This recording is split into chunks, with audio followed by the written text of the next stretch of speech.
Hi, everybody. This is Josh Jelinski, the financial quarterback, with Jeff Snider of Alhambra Investments, head of global research. And according to his bio, he's not an economist. So what does that mean, Jeff? I'm not formally trained. I don't have a background in economics, at least formal economics. I'd like to think I have a good background and a good grasp of small e economics, which is, the macro stuff and really the research, doing research behind it, especially in the topic of the monetary system, which economics, capital E economics and formal economists have done a very poor job of describing, measuring, investigating, being curious at all about what actually really happens in the global monetary system. Everybody's just basically been told for a long time to just leave it up to the Federal Reserve and forget about the details. So you describe yourself as developing a working model of the global monetary system. What does that mean?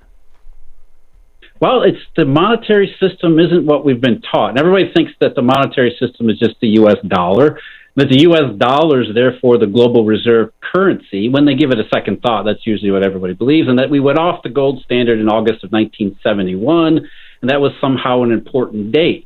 But if you spend any amount of time, do any little bit of research in the monetary, what actually happens in the monetary system, what you find is that there's this global reserve currency system that isn't necessarily, it's denominated in the U.S. dollar, but it's called the Eurodollar. There's a whole ecosystem out there of, offshore banks doing business. It's denominated in the U.S. dollar, but it isn't any kind of official setting. And more than that, because it's a bank-centered global system offshore outside the United States, trading in U.S. dollars, the Federal Reserve really doesn't have a spot in it, nor are they actually statutorily allowed to do much influence over what happens in this global monetary system, which is kind of the opposite of what we've been taught and told from the very beginning. It starts in Economics 101, where you're taught, hey, the Federal Reserve is basically the most powerful institution on the planet. It does what it wants.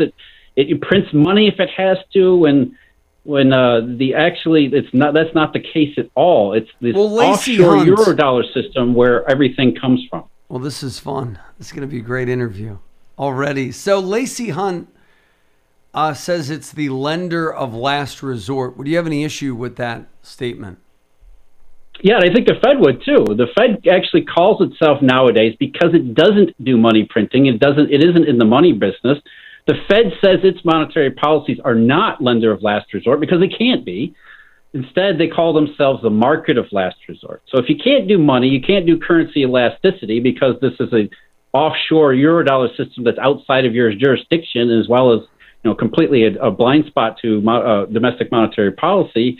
You're kind of stuck with, when things go wrong, all you can do is maybe try to bid up some asset prices and hope the crisis goes away, because that's not what a lender of last resort is, and that's certainly not what Walter Bagehot had in mind when he first described the modern central bank in the 19th century, which is an institution, a public institution, that would lend freely at high rates on good collateral. But that's not what the Fed does. The Fed does QE, which is entirely different. The Fed does these market support operations, as it did last year.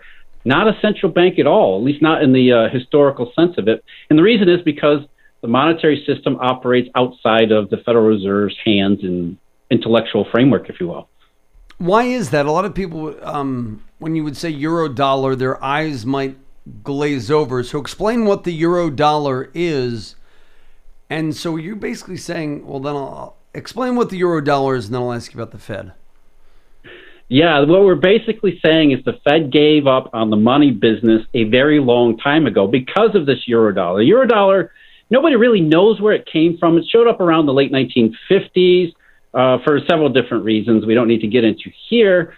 But essentially, these were dollars operating, an exclusive dollar market that operated outside of the United States, all around the world, and it took over the roles, even though Bretton Woods was still in force, it took over the roles of the global reserve currency system. And as it did, because it was a bank-centered system, it evolved constantly so that the banks that were operating in it outside the United States as well as inside the United States, these banks basically innovated in different ways and experimented in different ways so that the definition and the workings of the monetary system itself completely changed.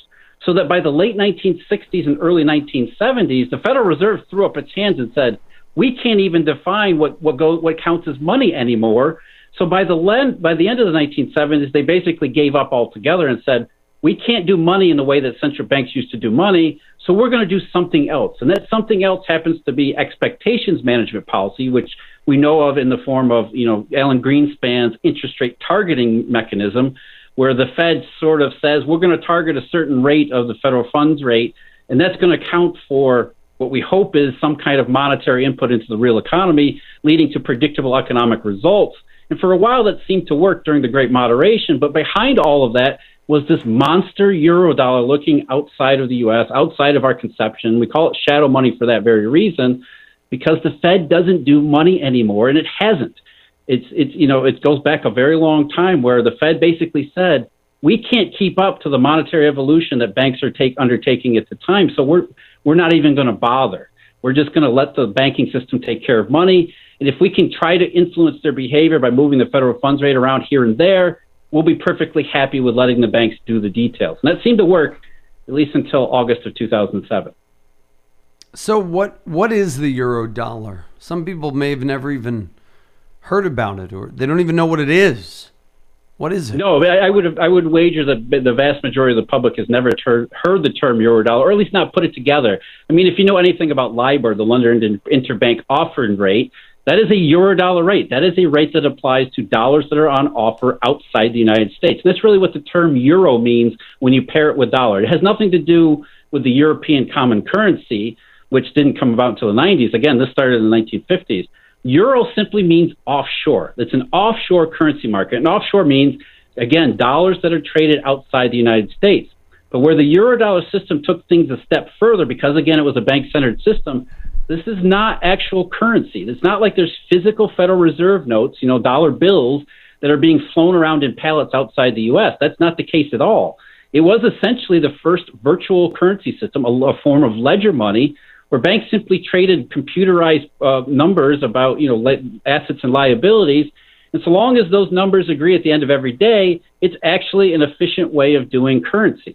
Because you don't have to hire guards, you don't have to hire accountants, you don't have to you move around physical currency. All you're doing is moving around numbers on computer screens, which are called dollars, but they operate very differently. So whenever you see the term euro paired with a currency, it just means offshore. So the euro currency market, there's euro dollars, there's euro yen, there's even euro euros. So it means outside of the jurisdiction of whatever country is involved in it. And again, it's a bank-centered system, which means banks are trading virtual ledger currencies. So it was Bitcoin. Was it Bitcoin before it was Bitcoin? Absolutely. In fact, there's a name for it. There's a technical name for it. It's called money of account. And historically speaking, this kind of ledger money has been called ghost money even. So the Eurodollar shares a lot of similarities to the way Bitcoin theoretically works, as well as some of these other various forms of money of account over time that developed as far back as the 14th and 15th century. So the Eurodollar actually is virtual currency that traded electronically without the need of reserves. There's no need for physical reserves, because that's not what banks want. In fact, reserves or physical currency actually slows everything down. It's much better and more efficient to do this electronically, to do this as a ledger format. Now, we had Lawrence J. Kotlikoff on a few weeks ago, and he talked about it. He was talking with someone from the Swiss bank, some high up figure, maybe very high up. And they were saying they were looking forward to CBDCs because then they would go around the dollar, and just if they wanted to trade with the U.S. or they want to trade with Canada, they would kind of do an end around. Is that an end around of the Eurodollar or end around of the U.S. dollar? Well, I'm not familiar with the exact statement, but it sounds like, CBDCs are something else entirely. They're not really a native cryptocurrency anyway. And the real purpose isn't really about, elasticity in the global system. It's more about surveillance techniques. But even if the CBDC were ever developed where it would actually be a legitimate currency, which I have my doubts, but if that were ever the case, it still wouldn't obviate the need of an intermediary currency, because That's what a global reserve currency is for. You need a reserve currency in the middle between these various different systems so they can translate and talk to each other.